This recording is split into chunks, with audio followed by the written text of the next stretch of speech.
Good morning, Hank. It's Tuesday. So listen, a little movie magic for you. I only appear to be in Indianapolis. I am, in fact, in Cheyenne, Wyoming. I've been in Cheyenne for most of the last few weeks, and by the way, I don't mean the largest city in Wyoming with a population of 65,000 human souls. I mean, of course, the non-sensorial space of Cheyenne, Wyoming, as defined in the famous, to me, movie Rushmore. So inside that movie, there's a play about the Vietnam War. As an aside, I love a movie within a movie or a book within a book or whatever. I love fictions that exist only in fragments, like an Imperial Affliction in The Fault in Our Stars, or like this play in the movie Rushmore. Anyway, in the play, which doesn't exist, inside the movie that is made up, a character in the jungle says, "I ain't even here, Sergeant. I'm in Cheyenne, Wyoming." Now, I first saw the movie Rushmore when I was 21, that delicate age when one's taste is being semi-permanently defined/invented, and ever since, Cheyenne, Wyoming has been my way of describing the places I get to visit when I am fully engrossed in writing. Hank, Cheyenne, Wyoming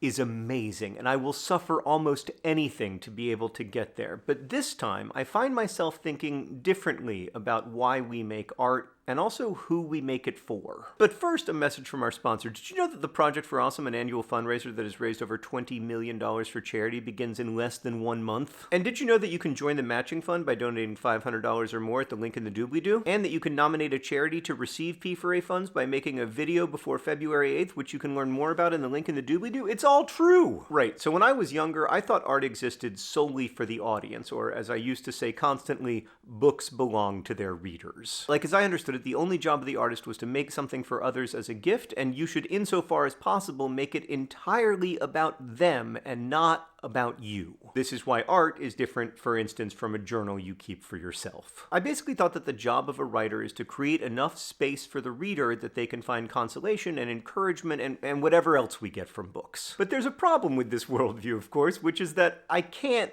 not put myself in my books because I'm the only person whose interiority I have ever experienced. But more importantly, I think this way of thinking about art misses something really important, which is that there is pleasure and meaning to be found just in the making of art, regardless of whether anyone else ever experiences it. Put another way, making art is fun, and part of the reason we do it is because it's fun. It's not easy, of course, but contrary to popular belief, easy and fun are not synonyms. Like, obviously, I hope people eventually see the novel that I'm working on, but even if they don't, I've gotten a lot out of it. Writing gives me the chance to visit rooms in my mind that I can't find any other way except for writing. By making things up, I'm also exploring reality, both as it exists and as it might exist, and I'm exploring my own consciousness. Also, although it's easy to forget amid the pressures of publishing, this is literally child's play, right? Like, this is something that I've been doing for fun since I was 4 or 5 years old, and I've always enjoyed visiting Cheyenne, Wyoming, to coin a brand new sentence, regardless of whether there was an audience on the other side of that work. Also, it gives me something to think about. Hank, having something to think about is highly underrated. Like, when I'm in Cheyenne, Wyoming, I am not bored when I'm alone with my thoughts, because I'm always thinking about the story. I am always trying to solve a problem or figure out a character. So these days, I think writing is for me. It's just also, hopefully, at some point, for you. But I just love it, Hank. I love when the story takes over my brain and fills the empty spaces in my consciousness and becomes the only thing I want to do or think about. Like, you know how when you're falling in love, everything you do or say reminds you of the person you're falling in love with?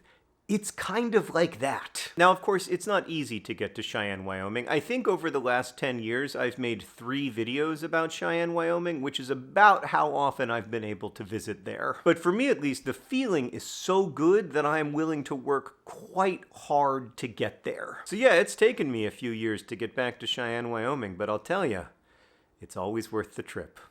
Hank, I'll see you on Friday.